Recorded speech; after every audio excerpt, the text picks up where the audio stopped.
Welcome to the Human Capital Innovations Podcast, your go-to source for personal, professional, and organizational growth and development. We hope you tune in often for all things people management, organizational development and change, organizational leadership, and social impact related. Maximize your personal and organizational potential with Human Capital Innovations Podcast.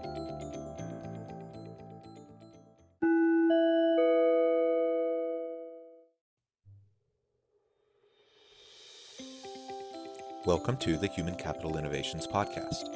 In this HCI podcast episode, I talk with Marcy, Westcott about the importance of mindfulness and implementing mindfulness in the workplace.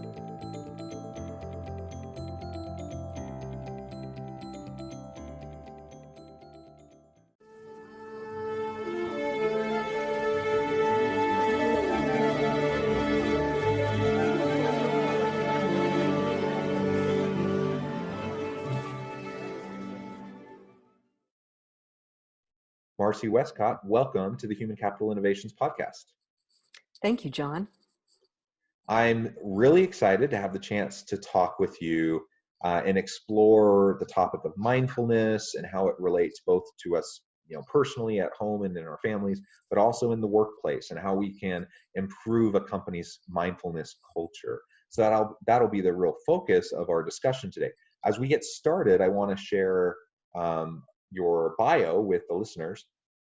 Founder of the Still State Meditation and Mindfulness Instruction, Marcy Westcott spent 20 years in sales and service management with American Honda Motor Company. There she experienced firsthand how stress and anxiety in the workplace affects both the well-being of people and a business's bottom line. Over the last 15 years as an entrepreneur, Marcy has served in leadership positions on boards of nonprofits and civic organizations.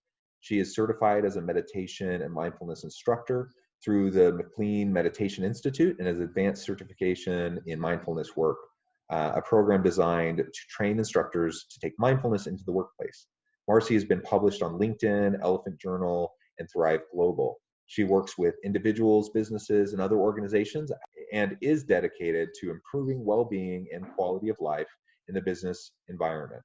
Her mission is to help businesses and organizations enhance perspective and improve culture in order to reduce workplace stress and bring awareness to the importance of employee well-being. This is really important work, great background. I'm really thrilled to have the chance to talk with you today. As we get going, is there anything else about yourself that you would like to add in terms of background? Well, first, thank you for reading all of that. I know it's kind of kind of a mouthful. My mission really is to help end suffering in the workplace. There's just a tremendous amount of suffering going on right now. And unfortunately, a microscope has been placed on that with the current situation that we find ourselves in regarding the pandemic. But I also want to just mention that another mission that I have is to dispel the misconceptions around mindfulness work and meditation, because those misconceptions are many. And it's really something that prevents us from being able to experience the multitude of benefits that those things have. Yeah, I think so. We throw around those terms a lot, and I think sometimes people don't have a real great grasp or understanding of what they actually mean in practice. Maybe conceptually they do, but in practice and what that can actually look like, we don't always get that. And particularly when we talk about bringing it into the workplace, I think there's, we see sometimes in movies or TV shows, and we see caricatures of it, but Absolutely. I'm not sure we always see like really successful implementation of some of those types of practices. So I think this is a good opportunity to discuss all of that. Yeah, and if I can just add to that, I think it's really helpful and beneficial to really define what mindfulness is, because as you said, the media sometimes presents a little bit different picture of it, but mindfulness can really be defined very simply by paying attention to what you're doing while you're doing it with a non-judgmental attention. That's really, in essence, what mindfulness is. And when I say non-judgmental, I'm talking about without evaluating and without analyzing, because from the time we're born, we're really trained to view the world externally. And this shows up in, lots of different ways, most of which are unhelpful. When you aren't focused on the present moment, you may be projecting about the future or ruminating about the past. But when your attention is there, it creates stress. And stress has just a whole variety of different problems and challenges that it presents to us. And those challenges don't show up anywhere more prevalently than they do in the workplace. Yeah, absolutely. And you mentioned stress, and really this is a time of heightened stress, heightened anxiety, lots of uncertainty, people juggling. We talk about work-life balance in a normal world, but that's even more complicated now with so many people working from home. And if you have kids at home that are trying to do school, and you're trying to balance work life, family, home, school, all that stuff, it can be incredibly difficult.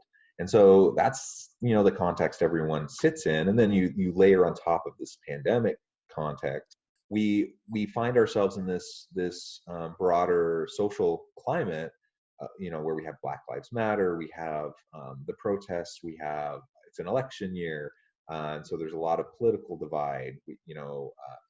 There's just all the economic uncertainty. There's just all this stuff layered on top of what is already a really difficult situation with the pandemic, and that's on top of what really was already a mental health crisis in the United States. um, and it just is a really challenging time.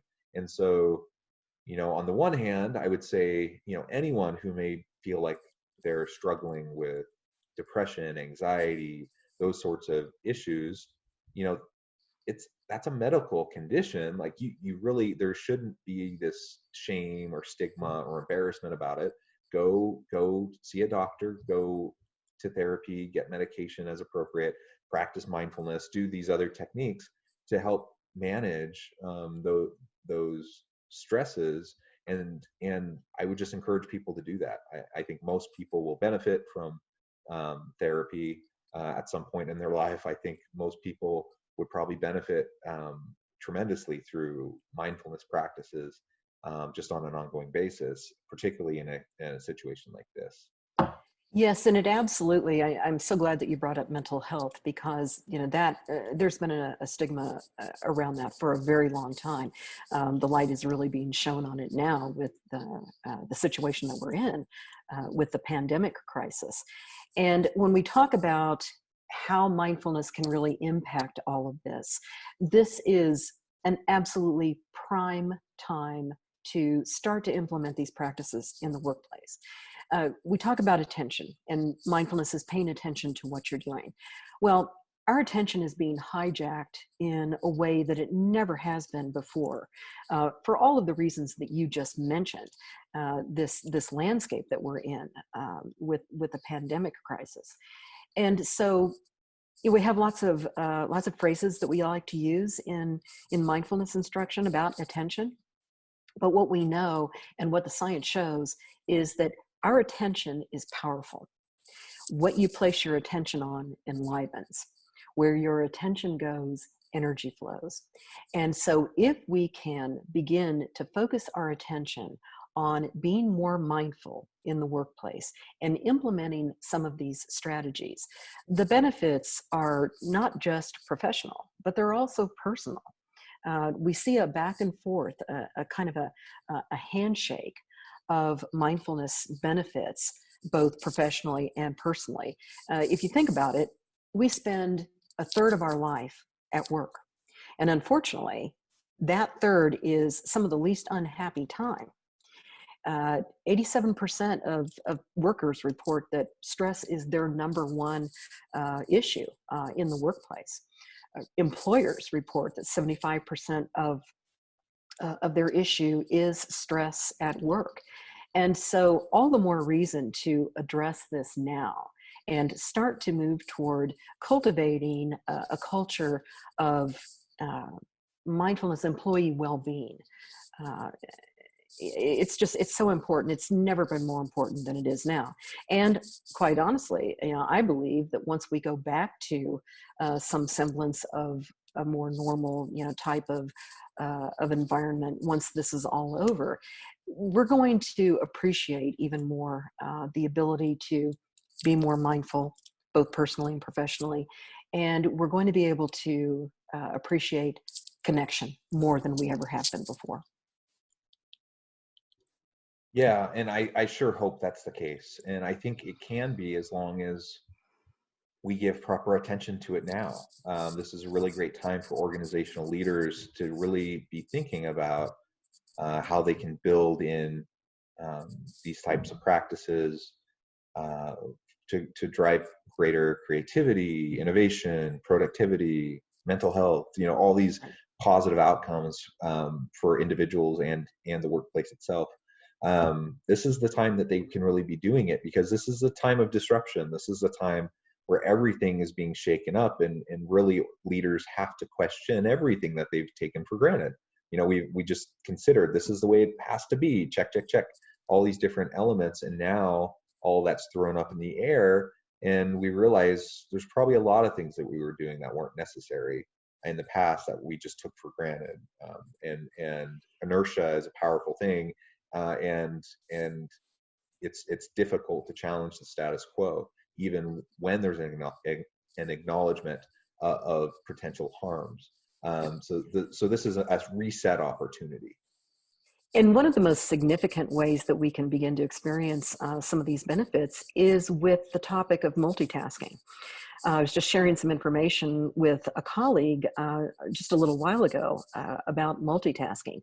More and more people are coming to the realization that multitasking is not our friend, and it's not good for us.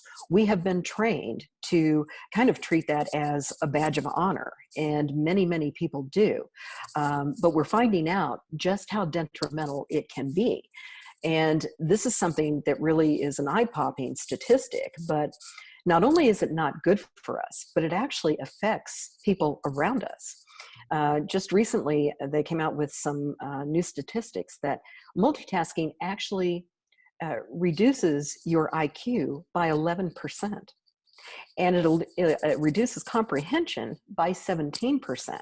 And then when you add on to that you're actually affecting the people around you, we say that stress is an emotional contagion. Well, multitasking is becoming a contagion also.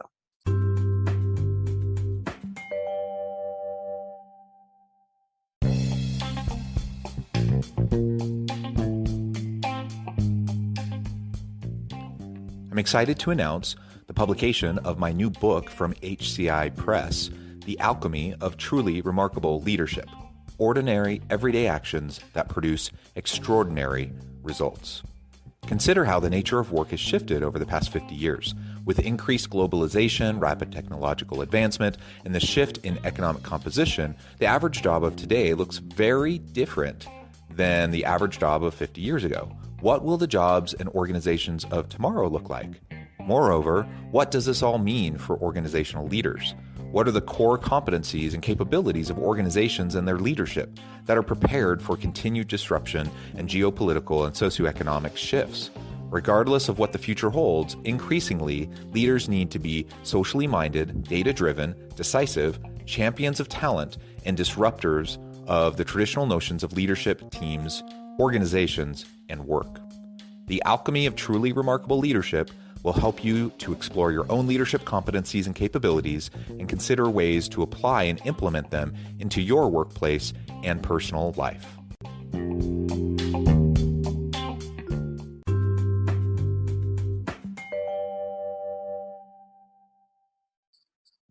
Yeah, really interesting. And I'm certainly as guilty of that as anyone else, I think.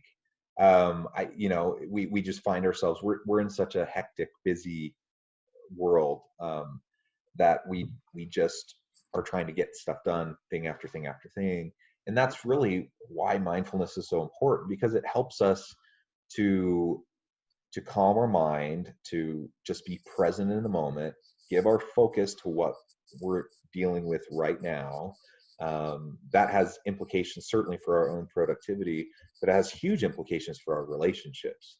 So, you know, Definitely. my wife would be the first to tell you, like, she will call me out if we're like in the room together, we're having a conversation, but I'm not actually there mentally, you know, I'm like thinking about something else or whatever.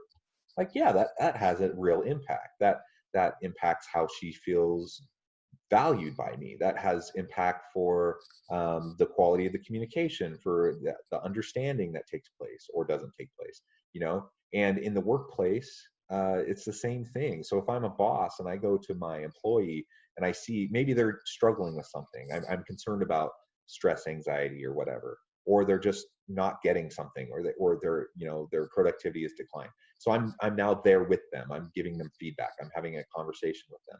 If I'm not truly mindful and present in the moment with them as we're having that dialogue, then probably what's going to happen is that instead of them feeling supported and strengthened and empowered to learn and grow and improve, they're going to feel, you know, rightfully so, that I have some other agenda, that I'm focused on the next thing. They're not that important to me, and it's seen as a more punitive act, even if my intention is actually pure, and I actually just want them to feel empowered.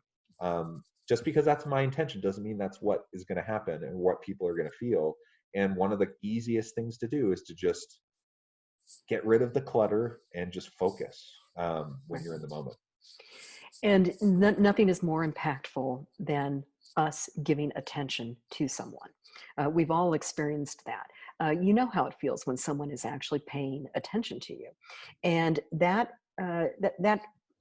actually, you know, impacts everything that we do. Going back to multitasking for a moment, you know, we multitask in ways that we don't even realize because we've become so habituated to doing certain things.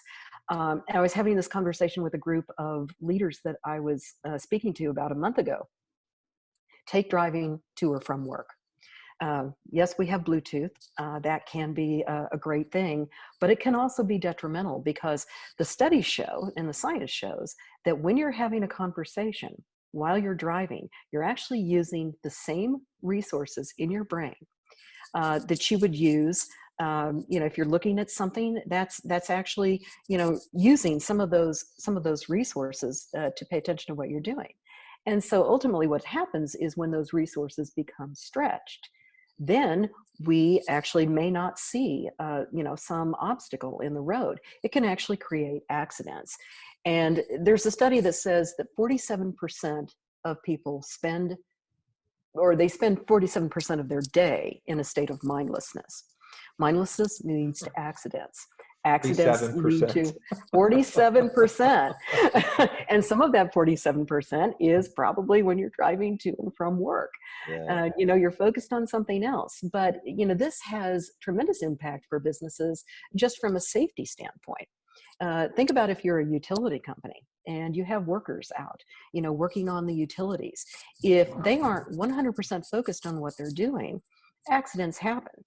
And, you know, the studies show that 97% or 90% of workplace injuries are due to human error. So if we're spending a good part of our day in a state of mindlessness, you know, what does that tell us? Yeah. Wow. That's a really startling, I suppose not surprising, but startling statistic. It's something we should really keep in mind. So then the question becomes, like, really, how do we, as organizational leaders, how do we create more of a mindfulness culture within our organization where people can make it a priority? You know, in part, it's making the business case. Like, why does this matter? How is this going to help us be more successful? But beyond making the business case, like, what else can we do? Well, we can start by, number one, defining what it is and understanding that and dispelling some of the misconceptions around it. If you are an organization, you know, you can bring these practices into the workplace. And what that can look like is having, you know, some training that focuses on discussion about what mindfulness is, how we implement it in the workplace, and then using experiential exercises to actually experience those things. A very, very simple one that I train anytime I'm talking to an organization is what we call a mindful moment. And a mindful moment is simply letting go of everything that has already happened, not focusing on what's going to happen later, but focusing on the present moment, bringing some attention to your breath, closing your eyes, and just being focused on where you are right now. So if we begin with that, that's just an example of the many different types of exercises that can be implemented. And that's a mindful moment is something that you can practice during transitions. So, obviously you would want to close your eyes, but if you're leaving your office and you're walking to a meeting, focus on simply walking to the meeting. And it sounds idealistic and it can sound really simplistic sometimes, but we know from the science that this has tremendous impact on us. It interrupts our brain's reactivity. It interrupts the domination of compulsive thinking patterns. And so simply walking to that meeting and focusing on being relaxed as much as you can be, and walking to the meeting, that's just an example of how you can implement it. Yeah, and it's rare, but I've been in organizations, or I've been in meetings or in settings where leaders actually will pause and say, okay, let's take a moment. And it's quite refreshing when it happens. And it really only takes a moment. I mean, you can take That's right. a minute, 30 seconds. Like, it doesn't take a lot of time. Right. But to quiet your mind a little bit. And I think, there's lots of ways to do that. And so whether, for some people it's meditation or prayer or whatever, but it doesn't need to be that formal, and it can be, just like you said, walking down the hall, or, I find myself really looking forward to my daily walks with my dogs for that same reason. Like, it's just, I'm outside, I'm at the park, I'm walking around, there's nature, I'm with my dogs, and nothing else really matters at that moment. And I mean, that's one of the best parts of my day. Yeah. Well, my dogs are a great form of therapy for me, I'll tell you.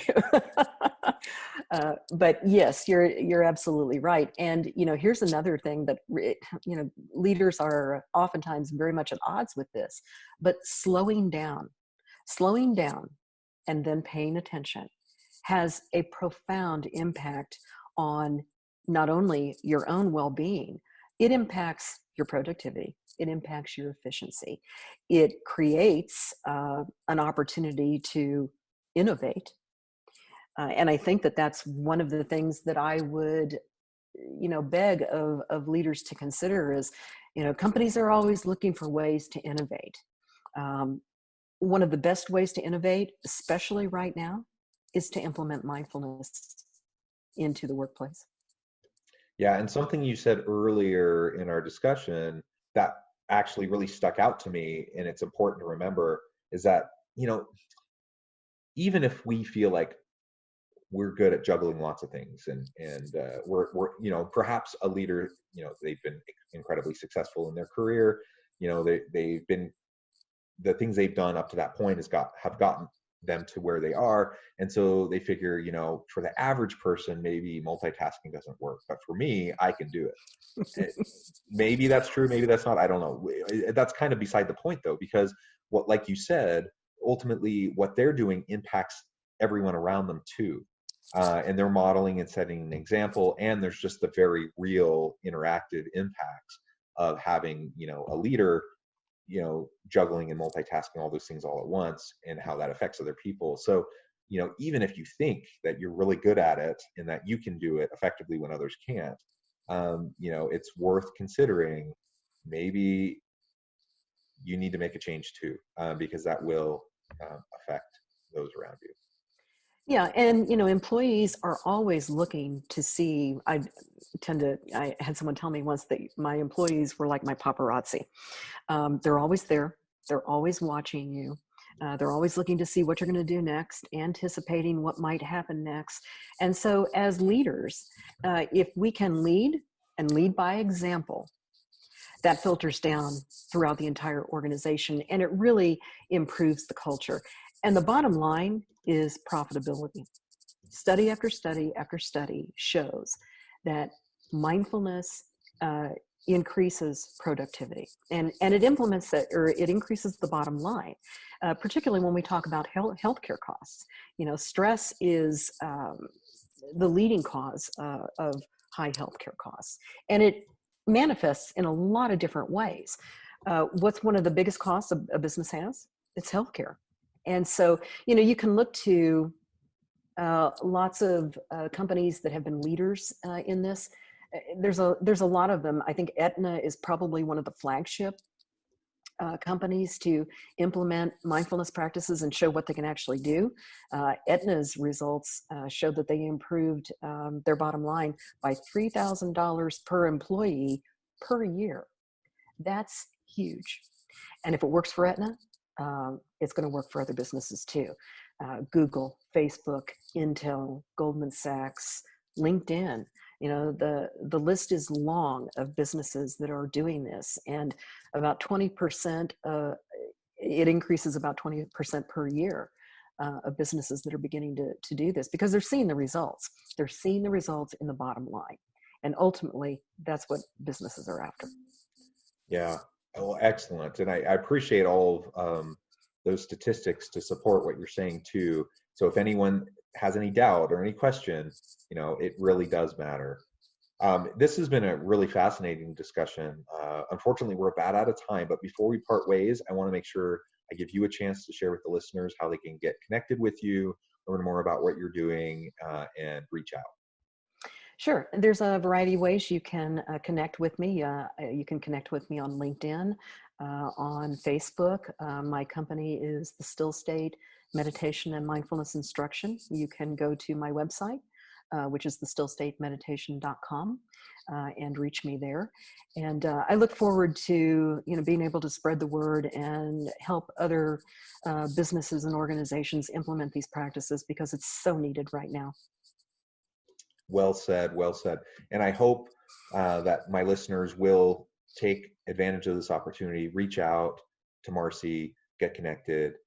Marcy, it's been a true pleasure talking with you, and I hope everyone stays healthy and safe. Have a wonderful week, and be productive and happy at work. Thank you so much for having me, John.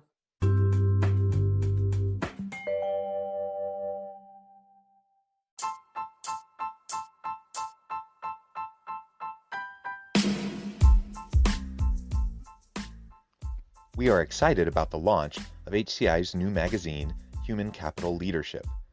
Human Capital Leadership is a free, interactive e-magazine designed to help individuals, leaders, and organizations find innovative approaches to maximize their human capital potential. We will be publishing issues quarterly in August, November, February, and May. Check out the first issue and let us know what you think.